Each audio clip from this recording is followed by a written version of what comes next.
Today's episode of the Bleav in Steelers podcast is brought to you by betonline.ag. Ike, the NFL draft is here. And if you want to place a wager on anything that's going to happen on Thursday night, BetOnline is the place to do it. BetOnline been rocking with us since day one, Mark and Mark. So, anything you want to do, whether it's a wager, whether it's a pick, whether it's a person you think might go to a certain team, make sure y'all bet online. Head to the website, betonline.ag, or use your mobile device to sign up today and receive your 50% welcome bonus. All right, cue the music. It's time to start the show.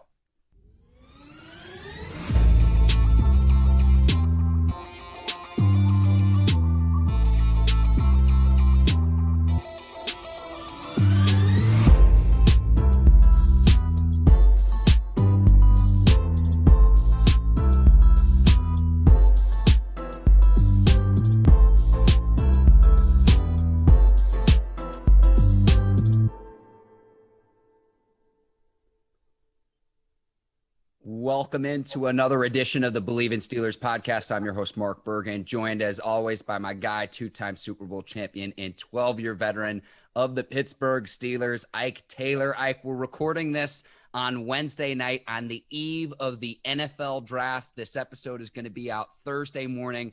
We're going to give you the keys to the Cadillac tonight. We're going to go with your mock draft if you were the GM of each of the 32 NFL teams to go picks 1 through 32. I'm really excited for tonight. How are you doing? So glad that you twice me for the Super Bowl championships. Also, thanks for giving me the keys to the Cadillac because I've been having my driver's license for a long time. But I'm so excited to get to this mock draft. Okay, so again, to preface this for the listeners and the viewers, these picks are based on what Ike Taylor would do if you were the GM of each of these NFL teams. This mock draft is not necessarily what we think will happen, so I want to preface tonight's discussion with that. But we'll start right away, and the Jacksonville Jaguars on the clock with the number 1 overall pick, and it's consensus.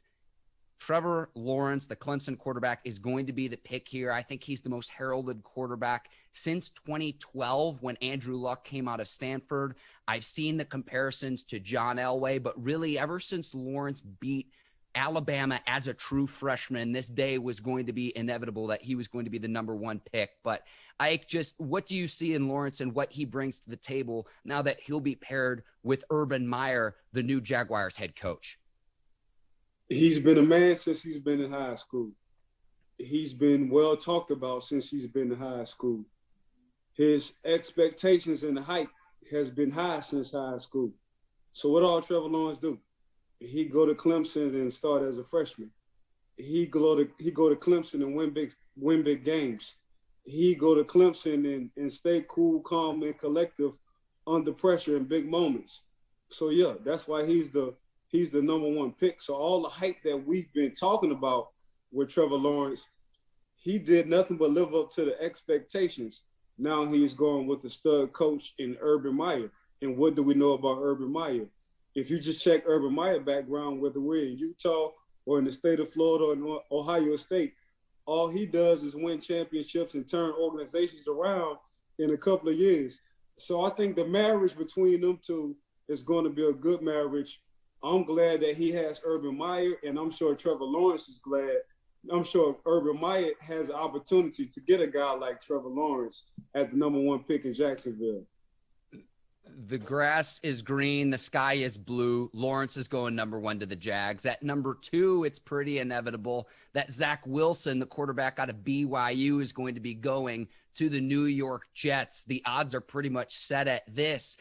I think people fell in love at his pro day at BYU. He's got the name, the smile, the haircut. He looks like a Hollywood actor. But do you think this is the right pick for the Jets here, Ike?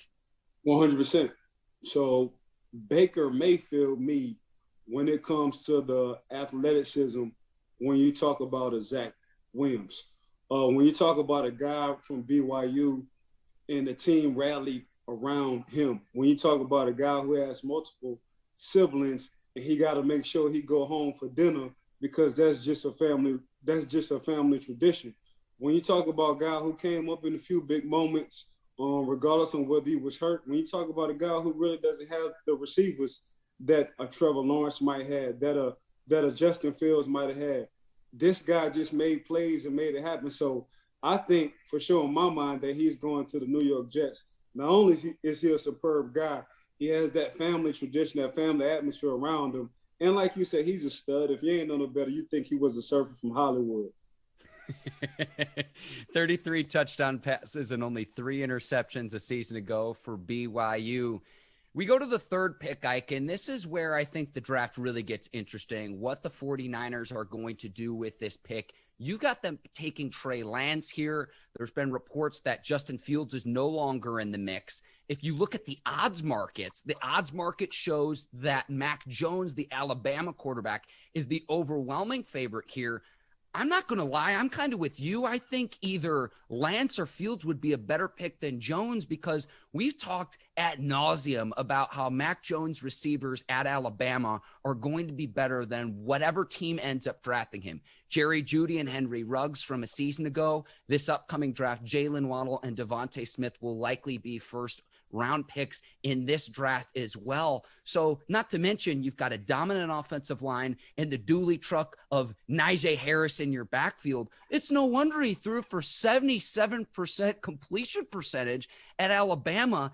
To me, it's like, I don't think that he's a definitive upgrade over Jimmy G. I think if you go Trey Lance here, like you picked, Trey Lance isn't going to be 21 years old until May, so he can afford to sit for a season under Jimmy G, who, by the way, is due $25 million over the next 2 seasons. So I actually really like your pick. It makes a lot more logical sense, Ike, given what Lance's upside could be at the quarterback position. No knock on Mac Jones. Shout out to Mac Jones of all the success he has had at Alabama. But at the same time, Mark, I'm just looking at Trey Lance. And when you look at quarterbacks like a Ben Roethlisberger, who you didn't even know who his receiver was. When you go to Aaron Rodgers, who you didn't even know who his receiver was. When you go to Baker Mayfield, who was a walk-on and went to multiple schools other than Mike Evans, you really didn't know who his receiver was. So when I look at a Trey Lance coming out of North Dakota State, I'm like, man, we talking about this dude possibly in the top 10 pick, and I'm looking at Kyle Shanahan, and he was like, man, yeah, I can get a Mac Jones, but to me, he's just a younger version of a Jimmy Garoppolo.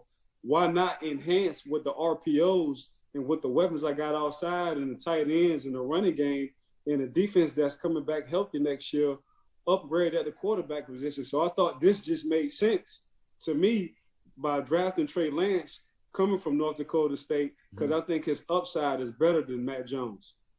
I'm with you there. Jones, the overwhelming favorite at -310, Trey Lance at +370. So some good odds if you do think Lance is going to be the guy. There are reports that it's between Lance and Mac Jones and that Justin Fields is out of the running for the third pick. At number 4, the Atlanta Falcons, Ike, and this is where you had quarterback Justin Fields landing, another upset pick, because right now, as it stands right now, Kyle Pitts is the overwhelming favorite to go here at number 4 to Atlanta. T-Pain got a song back in the day called All I Do Is Win, Win, Win, no matter what. And that's all Justin Fields did when he went to Ohio State. So if you look at Justin Fields and saw what he did in big moments and big games, he just came up clutch. When you saw Justin Fields and the hit he took from the linebacker, man, he sucked it up, and that gave, Ohio State the momentum, and everybody rallied around Justin Fields as far as knowing, like, man, we got a tough son of a gun slinging his ball. I'm sure he's hurt, but how I looked at Justin Fields, man, I look at Justin Fields like Aaron Rodgers who sat behind the Brett Favre. I look at Justin Fields like a Big Ben who sat behind Tommy Maddox at the time. I look at Justin Fields like a Patty Mahomes who sat under Alex Smith for 1 year. So you get him under Matt Ryan and Atlanta under for 1 year, man, ain't no telling what he can do with the new system and the way the NFL is going with these quarterbacks. I got Justin Fields going to Atlanta sitting under Matt Ryan for a year.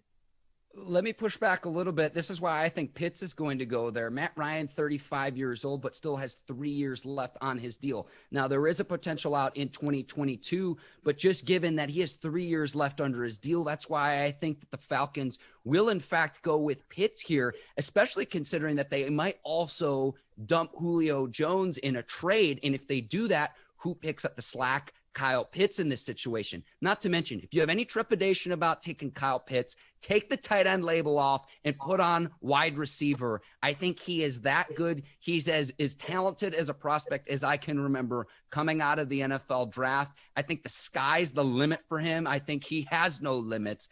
And again, if you have any trepidation at all, put a receiver label instead of a tight end label. That's how highly and how big of a mismatch problem that I think Kyle Pitts is for opposing defenses. So we'll see what the logic is here, Ike. Now, I will say this too. If the first 3 picks are in fact quarterbacks, that's something that hasn't happened since 1999. So you see how top heavy this draft could be with quarterbacks getting selected early and often.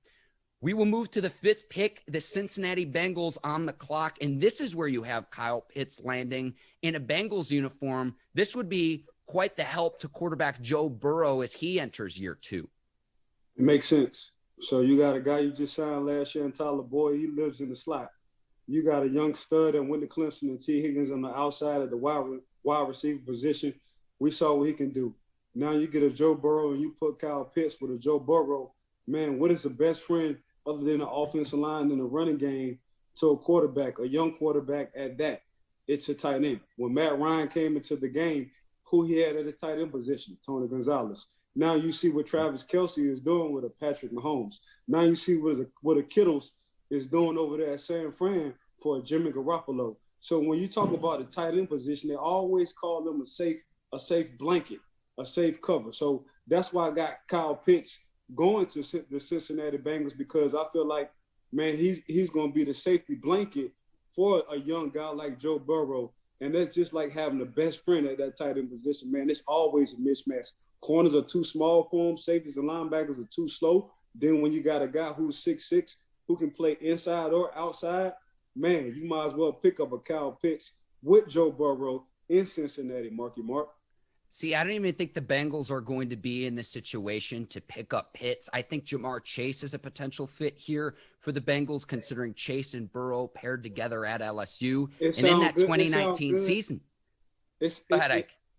It sounds good, but you already got 2 receivers that you need. The best thing you can do for a young quarterback is to get somebody who can go vertical and always have a mismatch. And that's a tight end. And it's a shorter throw.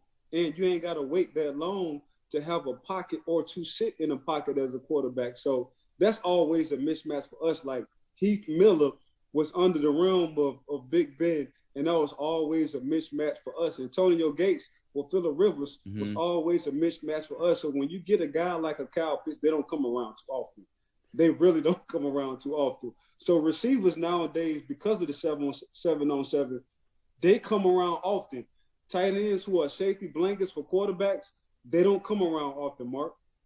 I hear what you're saying, but 20 touchdowns in 15 games. He had better production than Justin Jefferson. We know what Jefferson did as a rookie for the Vikings. This is also a spot I think Penei Sewell, the Oregon offensive tackle, could go as well, because you want to make sure that you can keep Burrow upright. Look what the Chiefs just did with their $500 million investment in Patrick Mahomes and the upgrades that the Chiefs have made along the offensive line this season. The Bengals are going to have quite the decision to make at 5.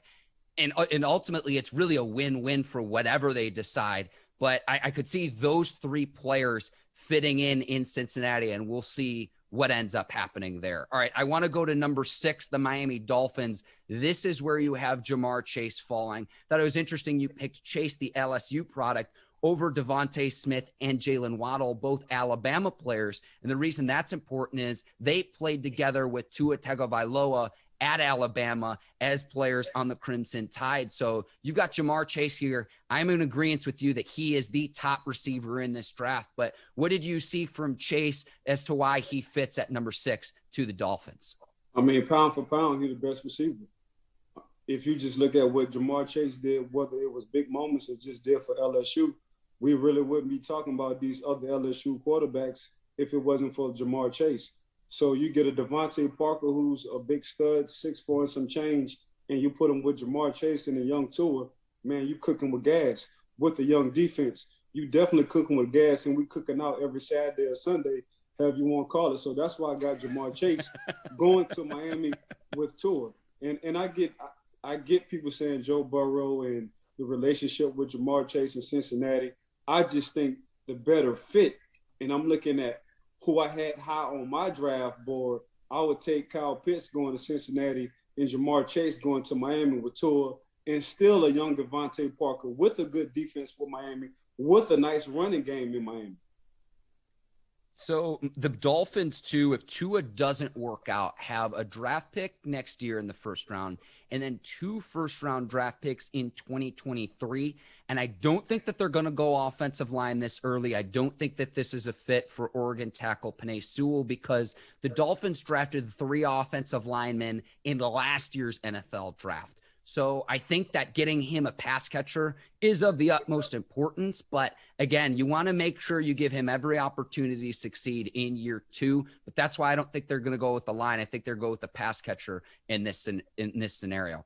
Okay, Ike, at number 7, the Detroit Lions. This is where you have Penei Sewell falling. I also think this is an opportunity, and we're not doing trades tonight in tonight's podcast, but I think this is an opportunity if a team wants to make a trade to move up to get one of the quarterbacks still on the board. This is a scenario where I think that they could do it. The Lions need a lot of help, a defense that finished last in 2020. But if you draft Sewell, you at least have an anchor along your offensive line with the first-year head coach and a first-time general manager as well. I mean, you might as well get the first-year head coach, and the first-year head coach, all they talk about is physicality and biting kneecaps and feet off. So when you get a guy like Sewell, that's all they want to do. You want to bite kneecaps and bite feet off. So when I just looked at Penei Sewell and I just looked at his tape, man, he's an old school player. He's a I don't give a what kind of player. He's one of them guys that he sits in the middle of the circle to get his team hyped. Usually them guys either be a linebacker or a quarterback. Now at Oregon, it was the offensive line, Penei Sewell, that was getting everybody hyped towards the game. Not only was he getting everybody hyped towards the game, he was getting everybody hyped in the game. So all he knows is violence coming from an offensive line standpoint. And why not have a coach who want to bring some physicality and some personnel to the offense, and you just traded for a Jared Goff? You might as well get him somebody who's going to protect him. And Penei Sewell is one of them guys that you need in your organization. Ike, I think this could be a spot that the Lions would be a dark horse team to draft a quarterback here. I don't think that is likely what they will do, but I think it could be. Because they have 4 first-round picks over the next 2 years. And so if you don't think Jared Goff is the guy, I mean, the Rams just got rid of him. I think that this is going to be a stronger draft class than next year's draft class when it comes to the quarterback position. I think you could draft a quarterback who could sit and learn under Goff. And if you're like, look, you kind of get a flyer on both Goff, who's still a young quarterback, and then potentially a rookie. I think Sewell would be a great pick here for the reasons that you mentioned. I also think that MICAH Parsons, the linebacker from Penn State, could be a fit here. But I think that this could be a dark horse candidate, a team that isn't really being talked about in the mix to draft a quarterback that could potentially draft one, just because, again, you really have nothing to lose. You've got Dan Campbell, first-year head coach, and then you've got a brand new general manager. The Lions have a lot of needs, and it's really whoever the best player is available, because you also have to replace Kenny G as well as a receiver too. So if one of the receivers falls to them, they have a lot of needs though. Like that's really my point. So the best player is Penei Sewell at that particular pick. And that's why I had Trey Lance going to Atlanta. Because like you said, I think this year's quarterback draft class will be better than next year's quarterback draft class. That's exactly why I had Trey Lance going to Atlanta. But Penei Sewell is just, if you look at Penei Sewell and what he does on tape, then you look at the press conference of Dan Campbell, what he did when he got the job. It's a perfect match. Yeah, absolutely. I say this in the best way, a bit of a meatball, but I mean, it made the rounds on social media. Okay, we'll go to number 8, the Carolina Panthers. And Ike, we had breaking news today that the Panthers are trading Teddy Bridgewater to the Broncos. This to me almost opens things up that the Panthers could then maybe look for one of these rookie quarterbacks if they fall to this point to back up Sam Darnold. Darnold only 23 years old. But the thing that's most interesting to me is whether the Panthers pick up the 5th-year option of Sam Darnold. They have until May 3rd to do that. I think personally I would, because it's going to be about $18.9 million for that 5th-year option, which sounds like a lot, but we know the salary cap's going to skyrocket back up once we get past this pandemic. Give Darnold every opportunity to succeed. And to do that, sometimes you have to play complementary football. You've got Micah Parsons, the linebacker from Penn State here, who might be the best defensive player in this draft. So you give Sam Darnold a first-round, who was a first-round draft pick, you give him a chance. And how you give him a chance is giving him a running game. His name is Christian McCaffrey. The other chance is giving him a solid defense. So you Luke Kuechly me. And what I mean by Luke Kuechly, you draft for Micah Parsons, like how you said. I think it's one of the best defensive players in this draft. So that's why I got Micah Parsons going to the Carolina Panthers, because you lose a Luke Kuechly, but you gain a young stud in the Micah Parsons, and you give him Christian McCaffrey. Ain't no telling what they're going to do. We'll see what ends up happening. I think that the Panthers could be in the market for a quarterback, but really they're another team that has a lot of needs. At number 9, the Denver Broncos, you've got Christian Barmore, the defensive tackle from Alabama. To me, the Broncos almost took themselves out of drafting a quarterback because they acquired Bridgewater today. Drew Lock's already there. And you might have the notion of try to get as many quarterbacks and maybe one of them sticks. I'm not buying Adam Schefter's report saying that the Broncos aren't necessarily out of the quarterback race. If you have 2 at least viable options, you've got to see what you have with those 2 players, a team that was decimated by injuries a season ago.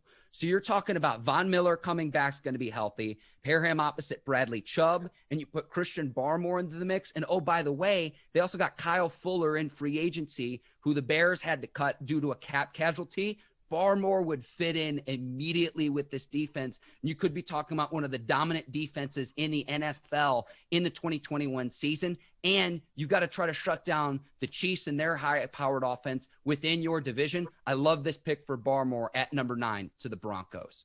One thing I know about the Broncos, when they was winning them championships with Ward at safety, with Bleav, and Chris Harris Jr. sitting at the cornerback position, and they had Von Miller flying around, and now you get a stud like a Christian Barmore coming from Alabama, the D-tackle, then you just signed a Teddy Bridgewater just to kind of focus and get the maturity level for Drew Lock. That's all that is. Drew Lock is a hell of a player. He went 4-1 his last 5 games coming from the Denver Broncos, so I don't see no slack in that. But one thing you can do, what competition will do, it will bring the best or the worst out of the player depending on who he is. So I like Drew Lock. I like his confidence. I like his swagger. A lot of guys, older guys, old school guys don't like the way he rolled as a quarterback, but that's just this generation. That's just how they rock. They like hip hop. They like vibing to the beats. They like seeing other quarterbacks talk smack.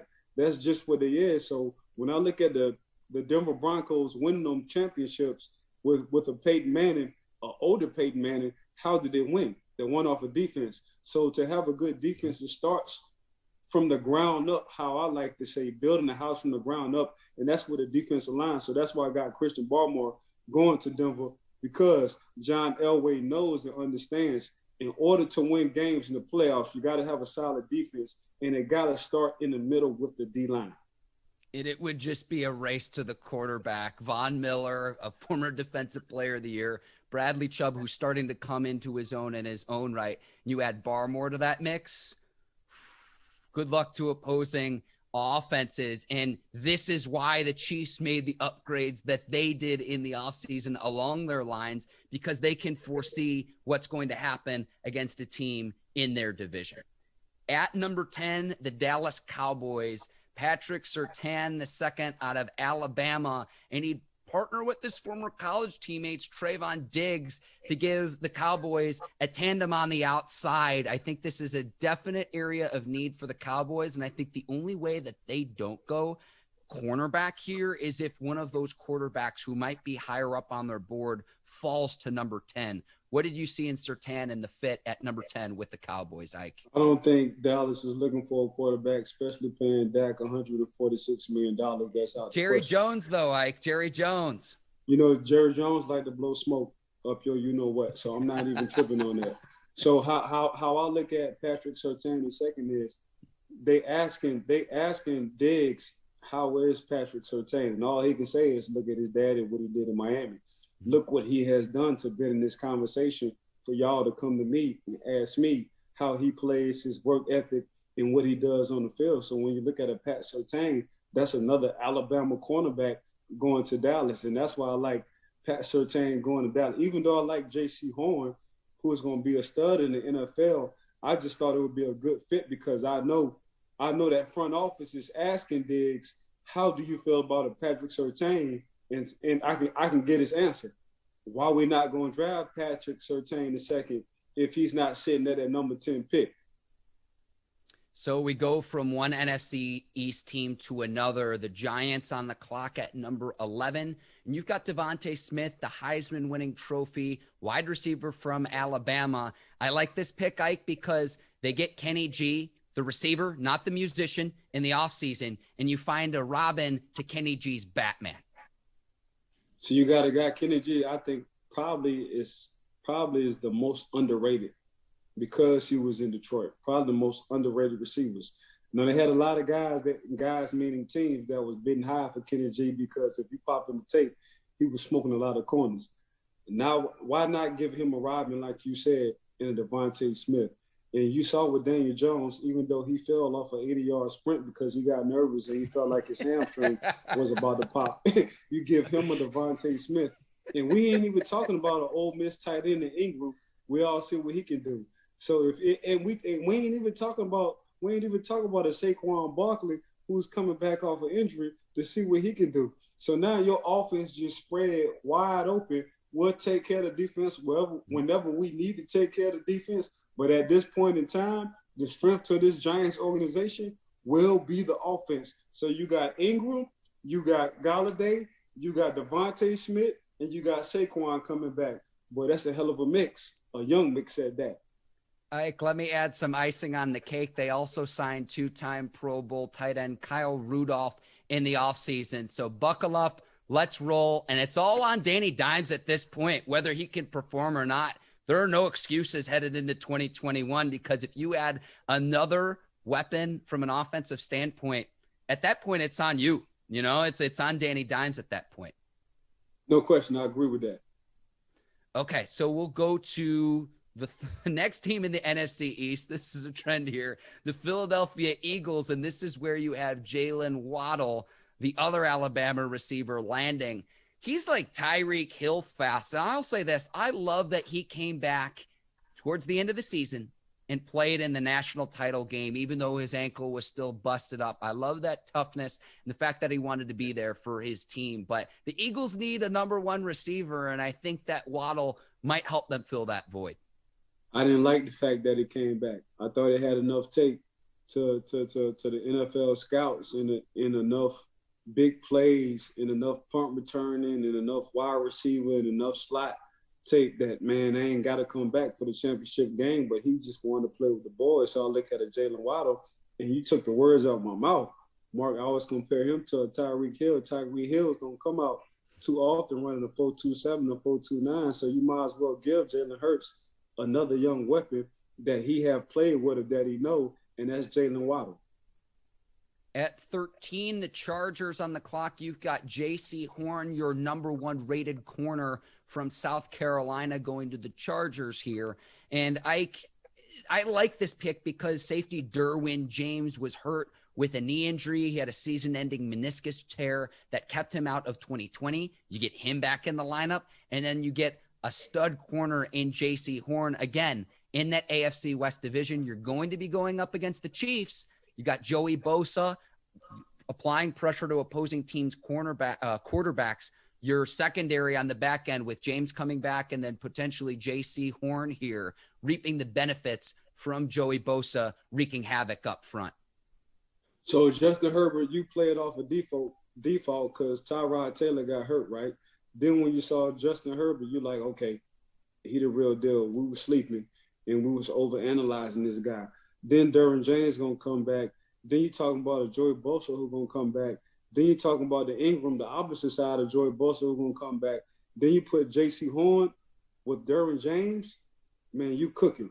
And you cooking a barbecue every weekend. So that's why I got J.C. Horn going to the LA Chargers. And I feel like it just be a good fit and it makes sense off of what I just said.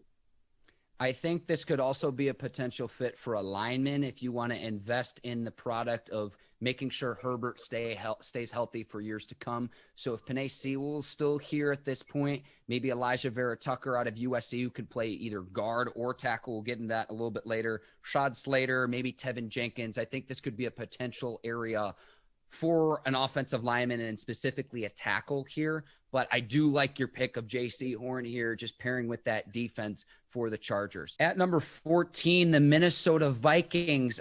This is where you have Michigan defensive end KWITY PAYE landing. You're talking about an absolute stud of an athlete, a 4.5 40.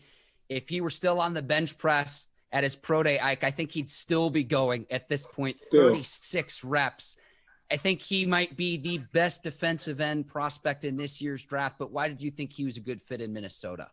Hey, Coach Zimmer, pay me in 4 years. Even though my name is, KWITY PAYE, you're going to need to pay me a year early because I'm about to make a lot of things happen. I'm about to cause a lot of havoc. So I just thought it makes sense because if you know Coach Zimmer, you know what he likes. He's a defensive-minded guy.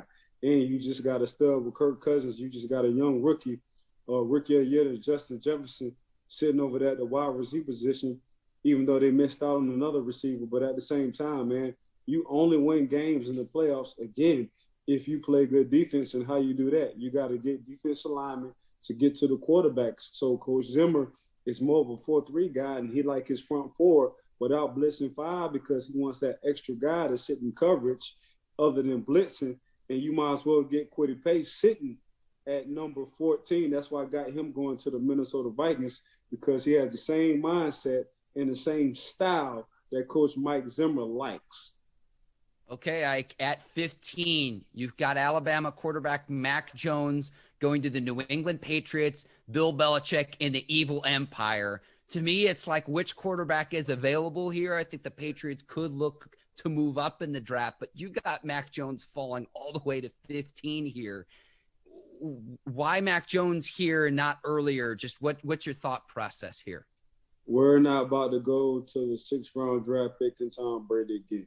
When I trust my eyes and I see the tape, I'm going to go with Mac Jones. And I'm trying to speak as Coach Bill Belichick on what he saw in Tom Brady in the 6th round, what he sees in Mac Jones in the 1st round. So I get a guy who can sit, not Drew Bledsoe anymore, but he can sit under, what's the quarterback?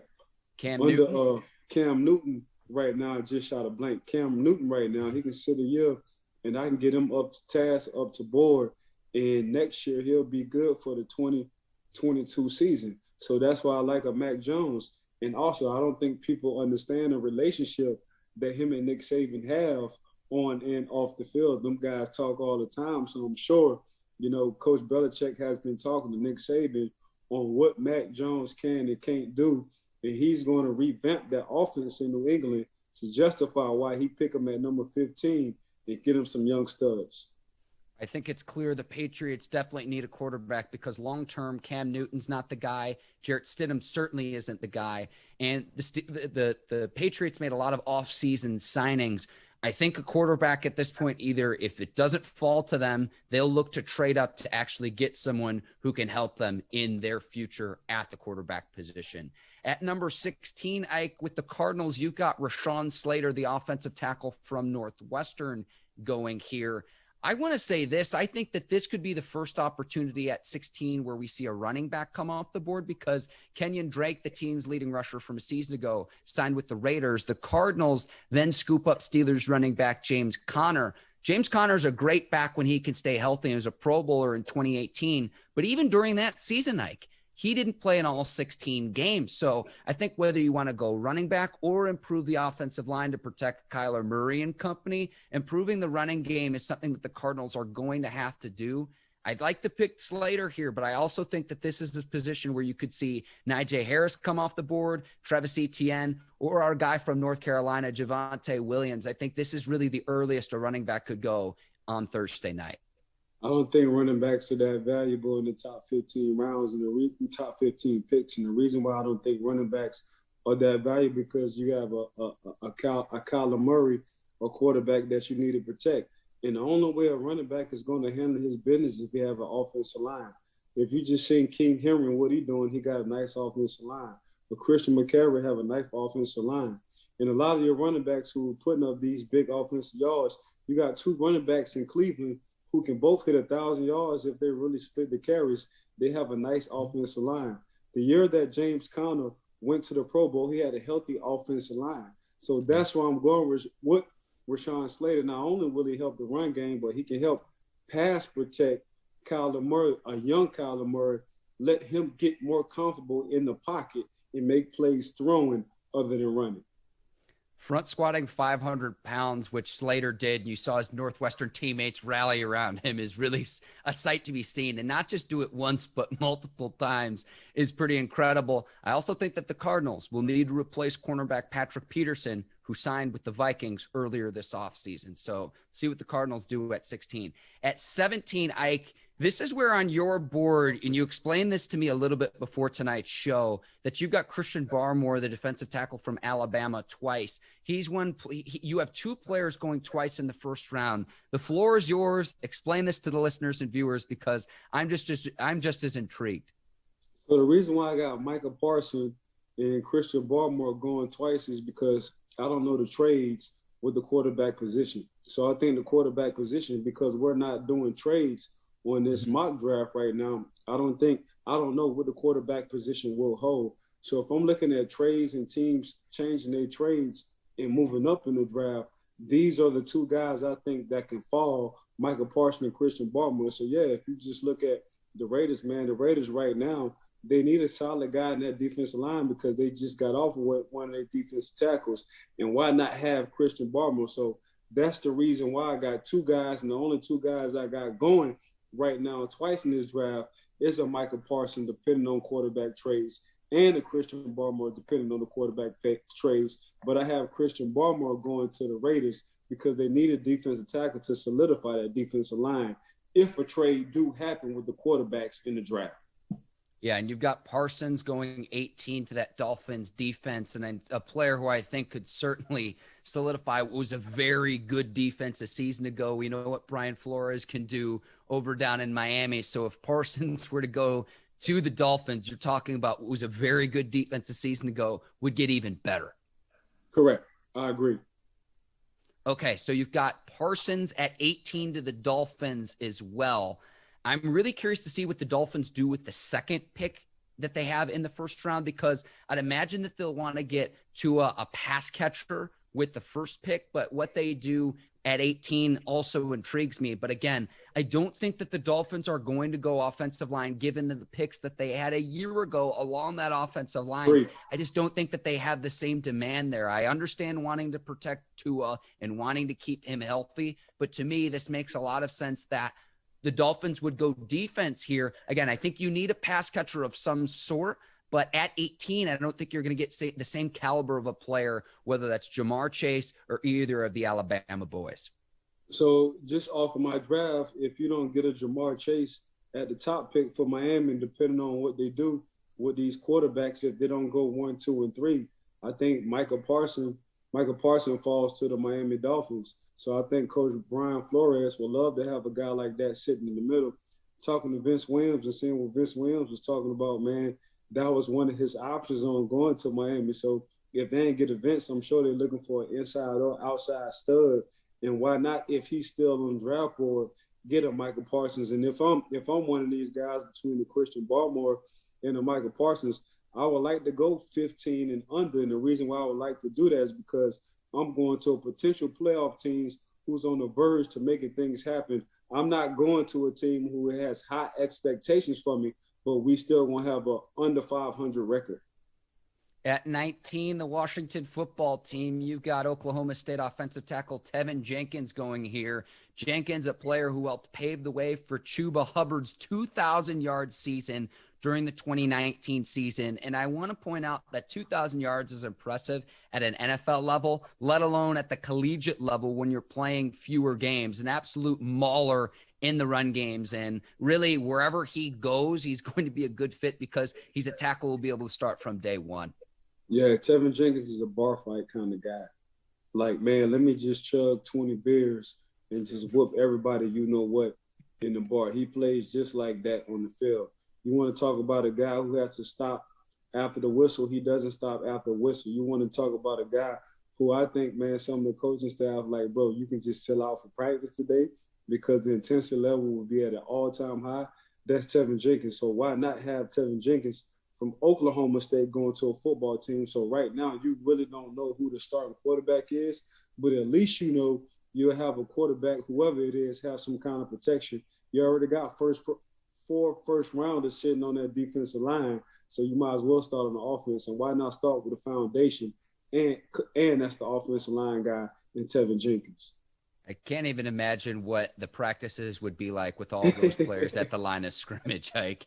And Jenkins is a player I hope who fall to my Bears with the 20th pick. You've got Elijah VERA-TUCKER out of USC here, an offensive lineman who can play either tackle or guard. So he's got some versatility there.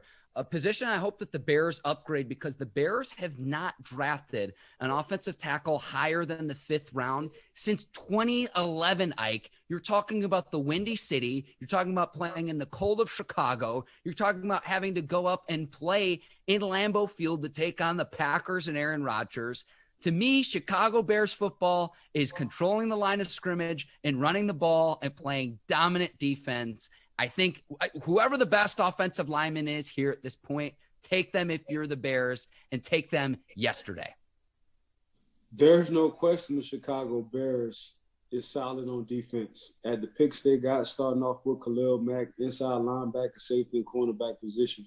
So what do you need? You wind up getting a Magic, a Fitzpatrick, and we call him Magic Fitzpatrick, off of the things he can Houdini between games. Whether it's 8 games, we're trying to win 10 games.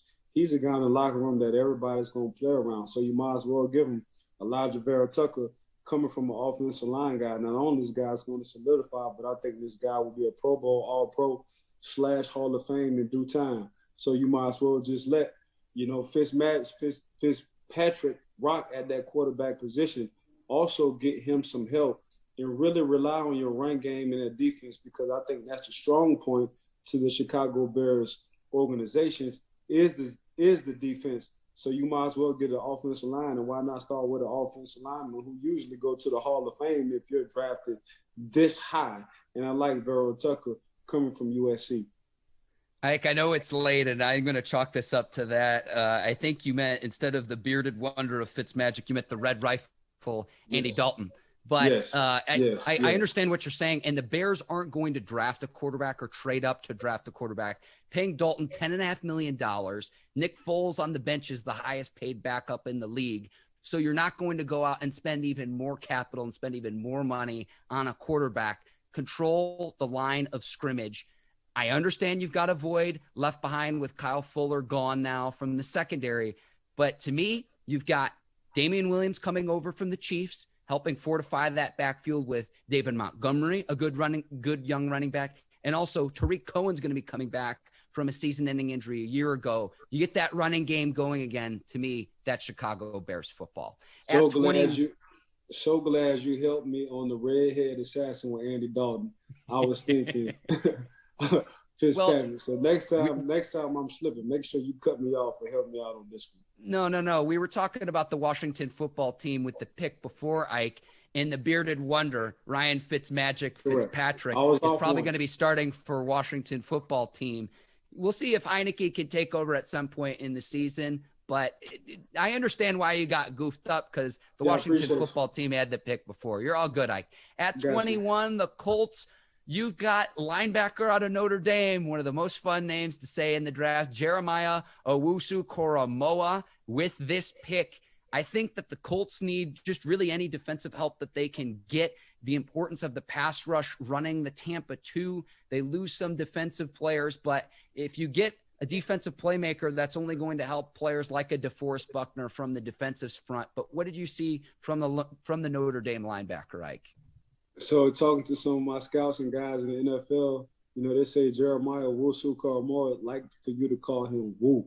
So what Woo does to the Indiana Colts is, man, he brings some kind of spunk. He's a young, energetic guy. They're not going to ask him to do much because the inside linebacker position is solidified. You can probably play him inside or outside because they run a 4-3. Their defense called Havoc. And the reason why their defense called Havoc last year because they had 2 studs at their running back position. Not only with a Phillip Rivers at the helm, a veteran guy, but they wound up handling their business and making a lot of noise in the league all for 1 year. So what you do to a young quarterback who needs help, you already got a running game. Now you solidify another guy on defense who they're going back to the old school defense, that 4-3 defense where the defensive lineman can get to the quarterback because they'll be putting up enough points on the board. And now you got a linebacker in Woo who can cover and don't mind covering in space. And if you need him to blitz, he can blitz. So that's why I got Woo going to the Indiana Colts.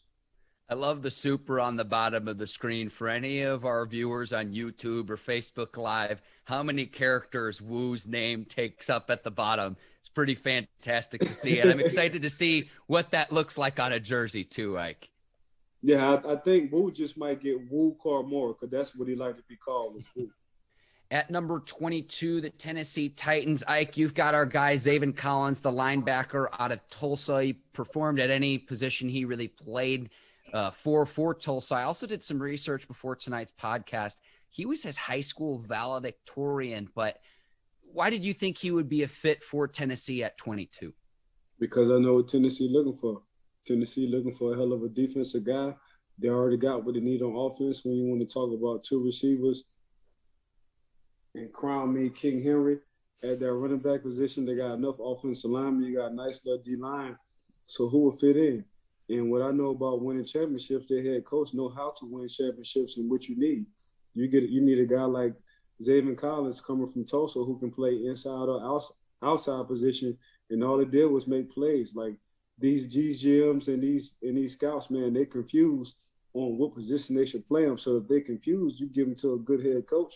He know exactly what to do with them, whether it's inside or outside, depending on what the game plan may be and who we playing. So Zaven, I really had Zaven going to the Pittsburgh Steelers. I just think the Tennessee Titans might sneak in, get him. Hopefully they don't, because I really feel Zaven Collins is a Steeler.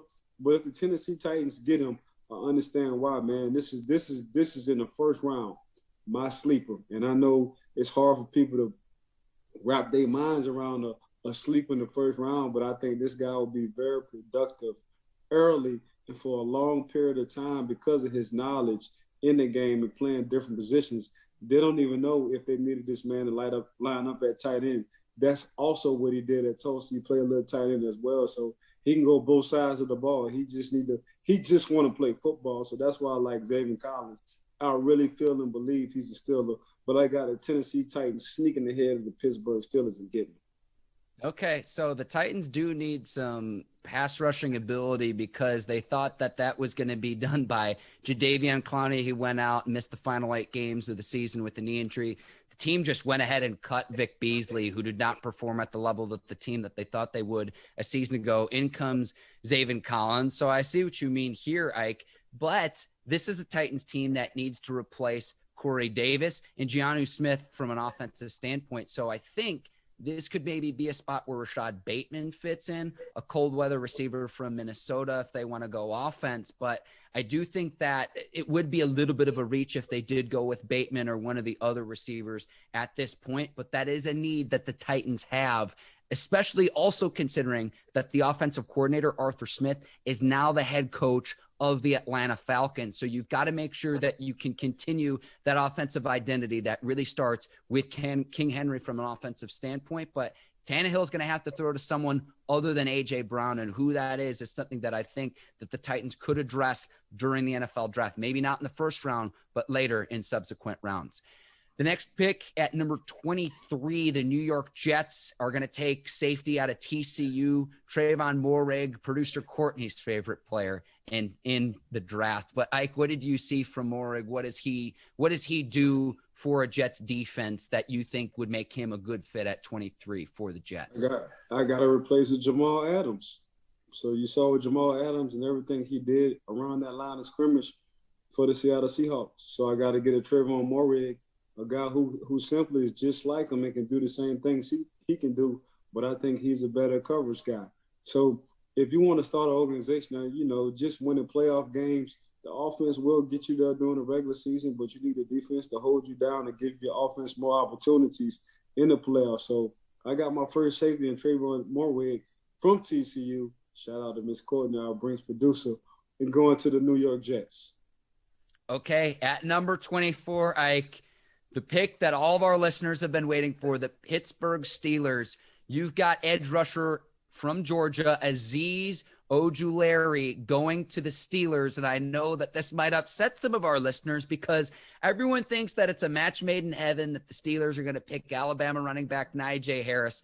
I'm actually with you. I'd rather see them go outside linebacker or offensive tackle. But what did you see from Ojulari and what he brings from a defensive standpoint? I need that Lamar Woodley, that James Harrison combination back again. I need that Joey Porter, Clark Higgins combination back again. I need that T.J. Watt, Bud Dupree combination back again. So when you get Azeez, he can bring that combination back again with T.J. Watt. I think between Bud Dupree and T.J. Watt, man, them guys complemented each other very well. So what I need to do again, I need to get me another edge rusher / outside linebacker to complement T.J. Watt. We saw, the struggle that T.J. Watt had in the playoffs. I like Highsmith. Highsmith is a high-energy guy. He's a nice outside linebacker, but I got to get a guy who can complement a Bud Dupree that can go with T.J. Watt. So I look at Azeez sitting over there, the outside linebacker position for the Pittsburgh Steelers. One thing I know about the Pittsburgh Steelers, if they like anything in the first round, it's going to be a linebacker, whether it's outside or inside, a defense or offensive lineman. They don't really be tripping on running backs. And if you just saw some of the press conferences on the GM, Kevin Colbert, he said the same thing I was saying, man. We really don't have big interest on running backs. If we get us a good offensive line, man, we can make a running back. Just look at what we did with a Deuce Staley, with a Willie Parker, with a Hall of Fame, and Jerome Bettis and guys like that, man. We got an offensive line who was some stud guys, Hall of Fame offensive line who was some stud guys. So we'll get a running back when we get a running back. And I think you said something earlier last week on Anthony McFarland. Like, you got a ton of guys on Anthony McFarland. He's coming from Maryland. Then you look at Benny Snells. He's coming from Kentucky. So we got enough running backs sitting in the stable. I need an offensive lineman that they can run holes through. But right now, for that first-round draft pick, I got to go with an outside linebacker to complement T.J. Watt. Yeah, the left tackle position and then adding linebacker depth are two of the Steelers' biggest needs headed into the draft. And Alejandro Villanueva is still a free agent as it stands right now, Ike. So who's going to play left tackle in 2021, number one? But then number two, even if you want to start Highsmith and bring Azeez along or whoever the Steelers end up drafting, that player could work himself into the mix. You keep everyone fresh that way, number one. But then number two, you just need more linebacker depth, and maybe you move some players around. Devin Bush is going to be working his way back from an injury. Vince Williams is going to be back on a one-year deal, but is on the back nine of his career. And Robert Spillane was in and out of the lineup in 2020 as well. So you want to make sure that each of those guys can stay fresh. God forbid there is an injury. You at least have depth here. I think that this pick, Ike, would make a lot of sense and would make a lot more sense than, okay, I know Najee Harris hurdled over the defender in one of the college football playoff games, and I know the whole fan base wants him. I saw Franco Harris said he wants the Steelers to draft him. But when you talk about positional value in the first round of the draft, it's exactly what you were saying, Ike. Either go with an outside linebacker like you've got. I'd rather see them go with offensive tackle, but it really depends on who is available at number 24. So I'm with you there that this might be the best pick given who else is on the draft board by the time the Steelers pick at number 24. I cannot wait to see what the Steelers do at number 24. And I know we're going to be talking about it here in the coming weeks on the Bleav in Steelers podcast. For sure. I agree. Okay. At number 25, the Jacksonville Jaguars, you've got Minnesota receiver Rashad Bateman, who is very high up on your receiver board. Ike, you always tell me about cold weather receivers, but Bateman would be pairing with Trevor Lawrence, would have, a pairing there, 2 rookie players early on in Urban Meyer's offense. Get that man a best friend. And this best friend could be Rashad Bateman.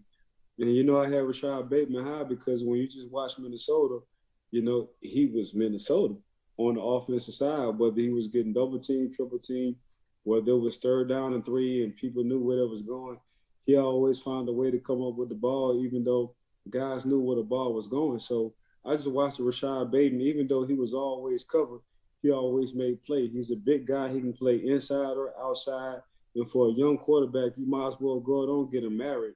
And speaking of marriage, shout out to Trevor Lawrence because he just got married. You might as well go on and give him somebody who he can marry on the field. And that's a Rashad Bateman coming from Minnesota, a guy who just knows how to get open, one of my sleepers at that wide receiver position.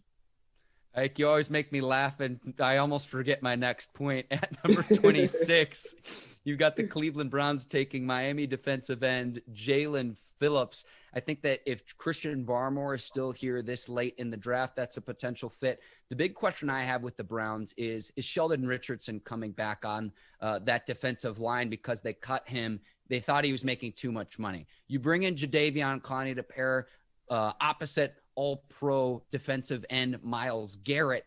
And I know Takk McKinley was another signing the Browns made this offseason, along with Malik Jackson. So they have some upside there. But Andrew Billings is going to be working his way back in 2021. He opted out of the 2020 season. I think that the Browns need to upgrade and get one more body along that defensive line. And ideally, I think it should be a defensive tackle. I just don't think defensive tackle is a position of depth in the 2021 draft. And so that's why I think this fit with Jaylon Phillips, because Clowney, we know, is probably going to get hurt at some point. Jadeveon Clowney is as much press as he got, didn't have a sack in the 2020 season in 8 games played, but maybe more importantly, Ike, he has not played a full season since 2017. We know he's going to get hurt. If you draft Jaylon Phillips, you get more positional depth if you're the Browns with this pick. So I like your selection of Jaylon Phillips to Cleveland. Yeah, the reason why I had Jaylon Phillips going to Cleveland was you put him on side of Myles Garrett. And let's just say Jadeveon Clowney wind up going crazy this year. He going to want a lot of money. So you get a guy like Jaylon Phillips who's still on his rookie deal, man. You still got 4 more years left to pay him, even though you just paid a Myles Garrett. So that's a situation I was looking at. And it's going to complement their offense, and their offense complements their defense because of their running game. So I like Jaylon sitting at, where I got him going to the Cleveland Browns. And the reason why is Jadeveon Clowney, huge name, 1st round draft pick, went high in the draft, just haven't turned out to what you need him to be. And if he goes ham this year, he's going to want a lot of money because a couple of years ago he said he wanted to set the market. So you might as well get a guy who can learn under a Myles Garrett and understand, man, I don't have to be on the field 24/7. Man, get a Jaylon Phillips, let him grow and groom on the opposite of Myles Garrett. And 4 years from now, he's going to be saying, show me the money. But I just thought it made sense because even if you did have a Jadeveon and sub packages, if he stays healthy, you can move him to a D tackle and have a mixer going on. So you can have a Jadeveon at D tackle standing up. You can have a Jaylon Phillips on the opposite side of Myles Garrett standing up. And it's going to be hell for the quarterbacks in the AFC, North Division, trying to get the ball off because they got 3 studs, let alone 3 first-round studs, getting to the quarterback. I'm with you there. Clowney, a very good player, not quite an elite player, has never eclipsed double-digit sacks in his NFL career, but played best opposite J.J. Watt. Now he's going to be playing opposite Myles Garrett. At 27, the Baltimore Ravens, Ike, you've got Jayson Oweh, the defensive end out of Penn State. I see what you're doing here because you're replacing Matt Judon along that defensive line. Good pick here, Ike. It's just their style. I mean, he's just a Raven. If you look at the Ravens, recipe and how they draft. And if you look at the Pittsburgh Steelers recipe and how they draft, they just want football players. And Jason Owe is just a football player. If you look at Jason Owe, man, all he want to do is have some kind of contact and create violence at a high level. So you still do have to replace a guy you just left and went to another team and got paid. So I felt like Jason Owe coming from Penn State, not only is he's a cold weather player, when you go to Baltimore, between that October, November, December time, the weather gets kind of cold. He's just used to it. And that's his body is built for it. So I got Jason Owe replacing and going to the Baltimore Ravens. I think he just fits their personality and Coach Harbaugh. The Ravens will have another pick that we'll get to here in just a second, but I also think addressing the offensive line is something they might need to do. Ronnie Stanley's going to be coming back from a season-ending injury, and then Orlando Brown is actually headed to the Kansas City Chiefs. So you might need to make an upgrade on the offensive line. Okay, at number 28, the New Orleans Saints. Ike, you've got offensive tackle out of Alabama, Alex Leatherwood. And I see what you're doing. If the Saints go either Taysom Hill or Jameis Winston, why not get a stud offensive lineman to keep their new quarterback upright as they take over the reins from Drew Brees, who retired this past offseason? I mean, a quarterback best friend is either their best friends, either a running game, a tight end, or offensive lineman. So right now you got a quarterback position going on with the New Orleans Saints between Jameis Winston and company. So you get an Alex Leatherwood who's coming from Alabama. One, he's not too far of a state. Two, Alabama offensive linemen are some big, beefy stud guys. Three, man, you're going to wind up getting a cornerback, I think, for the New Orleans Saints in the 2nd and 3rd round. So you might as well get a guy who can be one of your franchise players. New Orleans Saints has been drafting very well on that offensive line of late. And when I looked at my draft board, I did like Alex Leatherwood going to the Saints, depending on Taysom Hill and Jameis Winston, who wins whatever at that quarterback position. You might as well give him a young stud who can block and secure and protect him. I'm really curious to see what the Saints do along the defensive line with the departures of Sheldon Rankins and Trey Hendrickson. Levi Onwuzurike, the defensive tackle out of Washington, I think could maybe be a fit here, but it might be a bit of a reach. And Ike, I go back to, I just don't think that there's that depth at the defensive tackle position in this specific draft. How they fill that void, I'm really curious to see how that plays out for the Saints.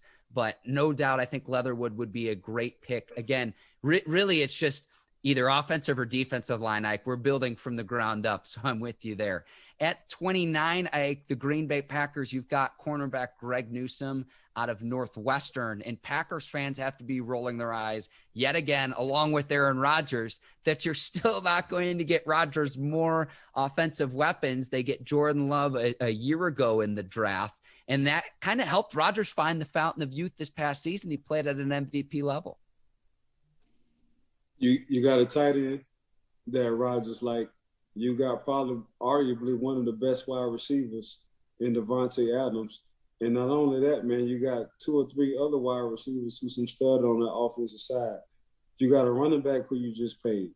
So why even go offense again?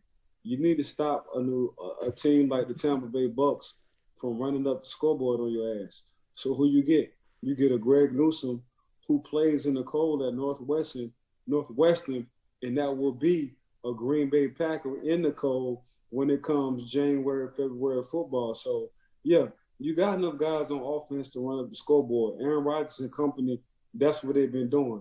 When Aaron Rodgers and company had beat the Pittsburgh Steelers and I played in 2010 in that Super Bowl, they had a hell of a defense. Ask Nick Collins and Charles Woodson, who just got into the Hall of Fame. So you got to go back to what the recipe has been. Aaron Rodgers, get us to the playoffs, just like how Tampa did Tom Brady. Get us to the playoffs, and on the defensive side, we're going to get you the ball back so you can put up some more points. Aaron Rodgers, get us to the playoffs, get us some studs on defense who can get turnovers, a guy like a Greg Newsome, a guy who understands what it is to play in the cold weather and ain't even tripping on a below 7 degree kind of temperature. Get us to the playoffs, get Aaron Rodgers some more opportunities to run up the scoreboard. And there you have it, the Green Bay Packers back in Super Bowl contention. And a guy who did that a year ago for the Buccaneers in the playoffs was Antoine Winfield Jr. Ike, I bring this up all the time in our conversations with you. He was like the first player you brought up, and I'm like, Ike, why are you talking about a second-round player? And you're like, Mark, you don't know, his dad was a great player. He's a cold weather player. He's going to make plays at some point in time. And sure enough, come the postseason, I see what you're doing. You're doing the same thing with Greg Newsome that you did a year ago with Antoine Winfield Jr. Ike. Plant this seed now. Let's circle back for this conversation like a year or two from now. There's a reason why I consider you a psychic, Ike. I appreciate you, Mark. Mark, get out my head because you're all in my head right now, bro. At number 30, the Buffalo Bills, Ike, and you've got Washington linebacker Dro Tryon here. I thought you might have Virginia Tech cornerback Caleb Farley, but really whatever defensive upgrade the Bills could make here, I think, is what could propel them to the next level this upcoming season. But why did you go Tryon, the linebacker of Washington, here with the 30th pick? I mean, either or. You could have got Caleb coming out of VA. He's another young stud at that cornerback position. But it's hard, man, when you got a Joe Tyran, a guy who's 6'5", 262, a specimen like that. It's just hard to look over him. Then when you look at what he did with Washington, when you popped in the tape on Washington, I think Washington will have 2 corners and a safety and Joe Go in the first 3 rounds. So that's saying a lot about their defense up there in Washington. I'm talking about on the left coast by Canada, Washington. So when you see them guys, then when you see what Joe Tyran did on tape, then when you see what he did with his pro day a couple of days ago, man, that dude just a stud. It's hard to find a basketball player. So basically, he's a basketball player linebacker. So that height, that athleticism, you can kind of groom him, and he can kind of start with a Matt Milano. Matt Milano coming from Orlando, who you just paid right down the street, a guy who I've trained at that linebacker position. You pair him up with the Joe Tyran, man, it's going to be hell with that defense. And if you give that quarterback sitting over there in Buffalo with Josh Allen, that kind of defense, plays after plays after plays, opportunities after opportunities, more downs, more time to score points with Tavon Diggs sitting at that wide receiver position, man, it's going to be something else. But as a specimen, a guy who's 6'5", 260-plus pounds, who can move like a Joe Tyran, I just couldn't see the Buffalo Bills passing this guy up. I'm with you there. I think it's going to be a defensive player here. The reason I mentioned Farley is you could pair him opposite Tre'Davious White. Correct. And again, if not for Farley's back injuries, I think he would have already gone at this point in the draft. I think he's going to fall because of his back problems entering the league, but you could be potentially getting a blue chip player later on than you normally would, just given his medical history. At 31, Ike, the Baltimore Ravens, you've got Lamar Jackson getting some help on the outside. Terrace Marshall Jr., the receiver out of LSU here. I like this. You get Hollywood Brown, a compliment. I know Mark Andrews can take care of business from the tight end position up the seam, but I know Lamar Jackson takes his lumps as a passer, but I really can't say much about the personnel that the Ravens have put really around him. We know that they're dominant in the running game, but from a passing standpoint, you get another good receiver around him, and really it's on Jackson to make those improvements, to do what he needs to do to take the Ravens over the hump. You get a young Dez Bryant, and we all know what a young Dez Bryant sitting for the Dallas Cowboys did. Even though Dez Bryant did have a short stint with the Baltimore Ravens, we saw what a young Dez Bryant did. And I looked at Terrace Marshall Jr. as a young Dez Bryant, a guy who can play in the cold weather, a guy who can kind of like out-rebound the guy and put his body in front of the ball, a guy who is physical, a guy who don't mind taking no hits, a guy who don't mind going across the middle, a guy who can make plays down the field. So that's what I liked about the Terrace Marshall Jr., a guy who's a jump ball guy, man. Just throw the ball up. I probably wind up coming down with the ball nine times out of 10. So, yeah, Lamar Jackson and company, man, I think he do get another toy in his garage, and it's Terrace Marshall Jr. I think Marshall, too, could be one of those players where we overlook, just considering what Jamar Chase did in 2019 along with Justin Jefferson, and 23 touchdowns when you combine the 2019 and 2020 seasons together. pretty good production there. So he's a player I think that we might be overlooking just because he was behind those other players who are studs in their own right. At 32, Ike, the defending Super Bowl champion Tampa Bay Buccaneers. This is where you have Najee Harris come off the board. I think it's really interesting you put him here. The Bucs get all 22 players back. News today that Antonio Brown is also going to be coming back. So the band gets back together. You've got Harris off the board here. Why Harris? Why is he a fit in Tampa Bay? Man, give me a young Leonard Fournette. And when you got a guy like a young Leonard Fournette and you see what the Cleveland Browns are doing in the AFC North, so you got another duo between, a Kareem Hunt and a Nick Chubb, but down in Tampa, you put him with a guy like a Tom Brady who likes to throw to his running backs outside of the backfield, Najee Harris, which has good hands, and he scored plenty of times lining up at receiver for the College of Alabama. Man, I thought this would be a good fit. So not only my defense get to sit and have more energy and just get to the quarterback, so now I get to control the clock, not only with a Leonard Fournette, but a Najee Harris. If Leonard Fournette want to move on, we still got a Najee. We can get another draft guy in a couple of years, depending on what Tom Brady want to do. Probably in a couple of years, we're going to get a quarterback. With a young quarterback, he's going to have a mean running game with a young running back. Still at the same time, if we don't win a Super Bowl, Najee Harris, to me, falls just at a perfect time, perfect moment with the Tampa Bay Buccaneers sitting at 32. I don't know if Harris is going to be around by this point, but I like the fit. I'm also looking at JPP's impending departure next offseason. The Bucs already locked up Shaq Barrett long-term. And then do the Bucs take a flyer on one of these later quarterbacks, maybe a Kellen Mond, a Kyle Trask, to maybe find Tom Brady's heir? That's just kind of what runs through my thought process. But the Bucs are really playing with house money, especially considering, like I said, all 22 starters come back from the team that won Super Bowl 55. Ike, our mock draft is all wrapped up. This was so much fun. A thanks in order to you, producer Courtney, and the Brinks TV team, the Bleav Podcast Network, Bet Online.